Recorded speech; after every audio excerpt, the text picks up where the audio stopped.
मजदूर वर्ग के बुद्धिजीवी और हमारे मजदूर साथी, यह अपने आप में एक बहुत बड़ी बात है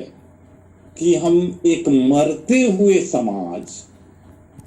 में एक जिंदा समाज को याद करने बैठे। अगर रूसी समाजवादी क्रांति को आज का जो माहौल है पूरे विश्व में, खासकर हम लोगों के देश से लेकर के और सारी तरफ जो युद्ध है, जो तबाही है, जो भूखमरी है, उस माहौल में अगर खासकर इसको देखें तो लगता है कि एक अंधेरी सुरंग है और उस सुरंग में एक किरण, एक ज्योति की तरह ये अक्टूबर समाजवादी क्रांति है। निराशा का जो एक पूरा बादल छाया हुआ है, उसमें एक कह सकते हैं कि विद्युत की तरह, एक बिजली की चमक की तरह इसकी कौंध 106 वर्ष बाद भी आज कायम है। और भले ही शासक वर्ग ने लाख प्रयास किए हों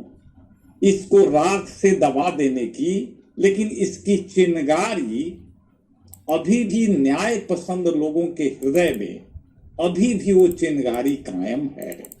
और शासक वर्ग को भी ये हमेशा भय सताता रहता है कि शायद कितना भी यह प्रयास कर ले, लेकिन ये न्याय पसंद लोग जो अन्याय के विरोधी हैं, जो शोषण और दमन, हर तरह के शोषण दमन का खात्मा चाहते हैं, उनके हृदय से इसकी अमिट याद को वो मिटा नहीं पाएगा। और अब जब इस पर हम दृष्टिपात करते हैं तो ये देखते हैं कि रूसी क्रांति, उसने जितने बड़े बड़े काम किए, सारे साथियों ने उसका जिक्र कर दिया और मैं उसको दोहराना नहीं चाहूंगा। मैं इसको एक इस संदर्भ में देखता हूं कि इसने जो सबसे बड़ा काम किया कि मानव को अपने पर विश्वास कायम करना, मानव जाति का, मानव का जो सबसे आगे बढ़ा हुआ उसका तबका है क्रांतिकारी मजदूर वर्ग। उस क्रांतिकारी मजदूर वर्ग के माध्यम से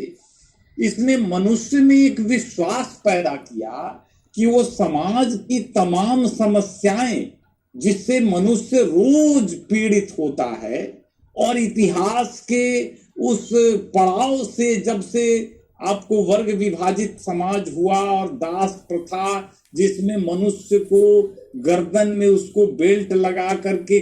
जानवर की तरह बेचा जाता था, पीटा जाता था, मार भी दिया जा सकता था। मनुष्य भी एक संपत्ति का मालिक का, दास मालिक का, गुलाम के मालिक का। और फिर सामंतवाद, उसमें भूदासों की स्थिति, सामंतों का स्वर्ग और उनका जो है पूरा जो महल है, लोगों की जो दुस्थिति है, और जो युद्ध की तबाही है, धर्म युद्ध है, धर्म के नाम पर जो कत्लेआम विश्व में हुए, और फिर पूंजीवाद जिसमें साम्राज्यवाद का युग, दुनिया के हर देश में जाकर के साम्राज्यवादियों द्वारा लूटना, उस पर कब्जा करना, और ये तमाम जो दो विश्व युद्ध और आज ये तीसरा युद्ध चल रहा है। तो उस समय के समाज में जो जितनी भी ये जो मानव की पीड़ाएं थी, जो वेदनाएं थी, उनसे वो मुक्ति प्राप्त कर सकता है समाज विज्ञान के नियमों को जानकर और उसको लागू करके। ये विश्वास उसने मनुष्य में पैदा किया, जो एक बहुत बड़ी बात थी। क्योंकि लाख धर्माचार्य सतयुग की बात करें कि ऐसे रहते थे, ऐसे होता था, फलना होता था, लेकिन उससे कुछ होता नहीं था।